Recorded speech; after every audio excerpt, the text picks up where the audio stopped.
Is this a math glitch or a money scam?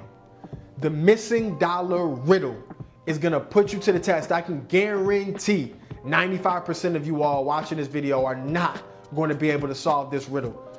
If you're a business owner, a business operator, or an employee who has to critically think in order to make decisions, that should be everybody, then you need to tap into this video and use the lessons from this riddle to make sure you're not getting scammed and make sure you're not getting misled. What's happening, family? It's Top Shelf Cole, and welcome to another episode of Free Minded Fridays. Y'all know how we get down on Fridays. We take that creative energy, the extra pop we roll out of bed with, and we build on that. If you're new to the channel here at the Top Shelf, we are empowering hustling professionals and former athletes to level up. And we're doing this through tactics, strategy, and critical thinking exercises. So make sure to subscribe to the channel, but I'm not gonna waste y'all's time. Let's dive into this riddle. Now check this out. This riddle is a trick question. So y'all don't be mad at me at the end of the riddle. I'm telling you right now, it is a bit of a trick question. But let's get into it. The riddle goes like this. It's you and your two friends. So it's three of y'all total. And you want a hotel for the night. The hotel costs $30, right? Three of you guys, let's split it three ways. What up, baby? Let's split that thing three ways. 10, 10, and 10. That's $30. Now the hotel realizes they're running a promo. They say, damn, we overcharged them. We actually have a promo on this room. The room is actually only $25. So the hotel has $5 they give to the bellboy, say, run that up to them. They overpaid $5, refund them their money. Now the bellboy realizes it's three of you guys and it's $5. He said, look, I'm gonna pocket $2 as a tip. And that way you guys can split this $3 three ways. So that's what happens. The bellboy gives you all $3 and you split the $3, one, and one. Now you paid $10 each. You got $1 back from the bellboy. Now you've effectively paid $9 for the room. $9 times 3 equals 27. Now the bellboy kept $2 in his pocket. 27 plus the $2 the bellboy kept in his pocket is 29. Where's the missing dollar? I said, where is the missing dollar? Now, when I say where's the missing dollar, the bellboy gave you all $1 back. $3 total, one to each of you. You paid 10 up front, the three of you totaling to $30. Now you paid $9 times 3 is 27. The bellboy got a $2 tip. It's in his pocket, $2 cash. That's 27 plus 2 is 29.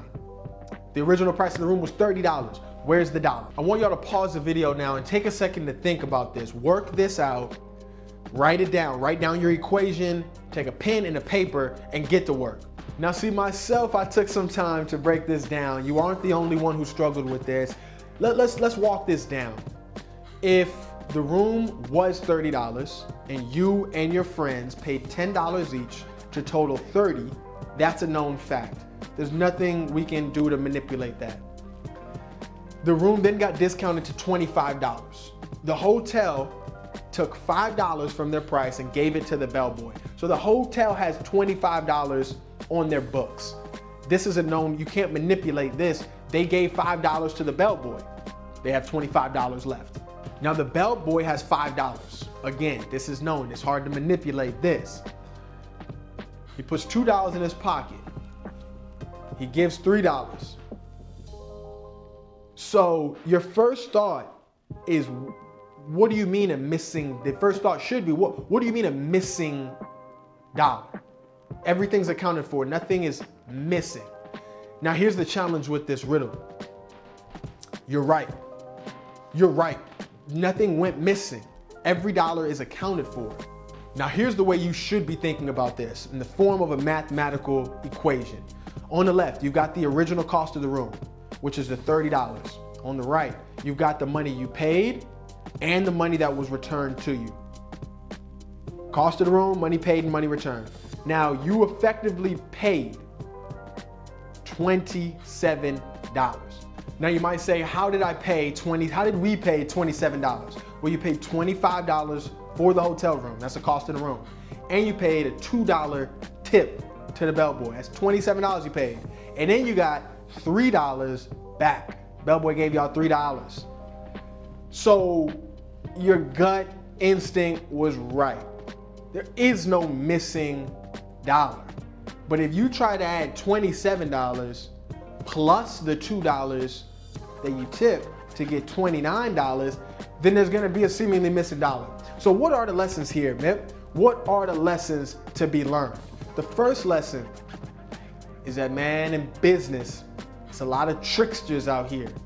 It's a lot of tricksters trying to manipulate words and manipulate scenarios into fooling you. Either taking you down a rabbit hole, trying to pocket some extra money on the side. Either way, they're trying to trick you out of your position. So the lesson here is you gotta be confident. If you know there's not a missing dollar, don't let me tell you there's a missing dollar. There's no missing dollar. All the money's accounted for. I know where the money's at. It's no such thing as a missing dollar in this scenario. So confidence is key. The second lesson here is the numbers don't lie. Just follow the numbers. If you wrote down the equation, you realize there's no missing dollar, right? This is a trick question. So always follow the data. Maybe learn some mathematics. Go back and brush up on your arithmetic. Go ahead and brush up on your algebra. You didn't learn that stuff so you can get a B or a C in your 9th grade math class. That's not why you learned algebra. The reason you learned algebra is so when you get in the real world and these numbers are moving around, you can make sense of them. You can make sense of why these numbers are being manipulated. You can make sense of the spreadsheet. You can make sense of your profit and loss statement. So brush up on your algebra, trust the data. Lesson number 2. Now lesson number 3, those of you who have been keeping up with the channel, y'all probably noticed, man, Cole looks a little tighter today. You know what I'm saying? He brought out the button up. You know what I'm saying? He brought out the belt. I'm wearing some leather shoes. Y'all just can't see them. Yeah, you know, what's going on, Cole? Why you dressing up? Look, when I'm talking about money, I always want to look like I know what I'm talking about. And this is a lesson I've learned throughout my career. You know, when you're the rich billionaire, you can wear a t-shirt. You know, when you're Mark Cuban, you can wear a t-shirt and a hoodie. But when you're on your road to that million, or even better, when you're on that road to your first 6 figures, then you need to look like you know what you're talking about. You need to keep a clean shave, a nice haircut. Now, I'm not saying you can't have dreads and, you know what I'm saying, do your thing, express yourself, but keep a close edge. You know what I'm saying? Make sure that thing's tight. You know what I'm saying? Make sure you're well kept. Make sure you smell like money. Go ahead and spray some of that cologne. Make sure you brush your teeth. Make sure you floss. You know, it's important to look the part for people to even believe and trust what you're saying. That's lesson number 3. Look like you got some sense, or even better, look like you got some knowledge. So that's it for today, y'all. Again, I hope y'all not too mad at me for the trick question, but I really also hope you stayed around for these lessons. Those are 3 valuable lessons that I've had to learn, sometimes the hard way in business.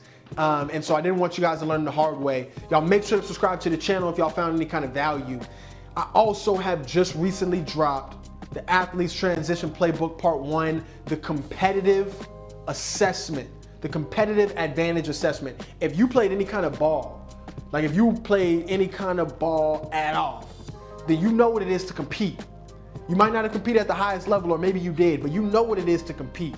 And we can use that. Not everyone in business competed. We got to use that competitive discipline that we learned, and we got to use it to our advantage when it comes to business. Many athletes, when they finish up their sport, I could be talking to you because I know this was me. I played D1 ball, Division I basketball at the University of New Orleans. I also played D2 ball at Southern Nazarene. I got 3 rings, 3 championship rings, won the conference championship 3 times in my career. When I finished, man, I was lost. I didn't go play pro ball.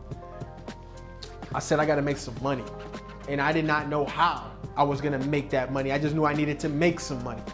If that is you, then you need to download the Athletes Transition Playbook Part 1, the competitive advantage assessment, and go ahead and assess yourself. Find out your strategic advantages, because I promise you, you got them.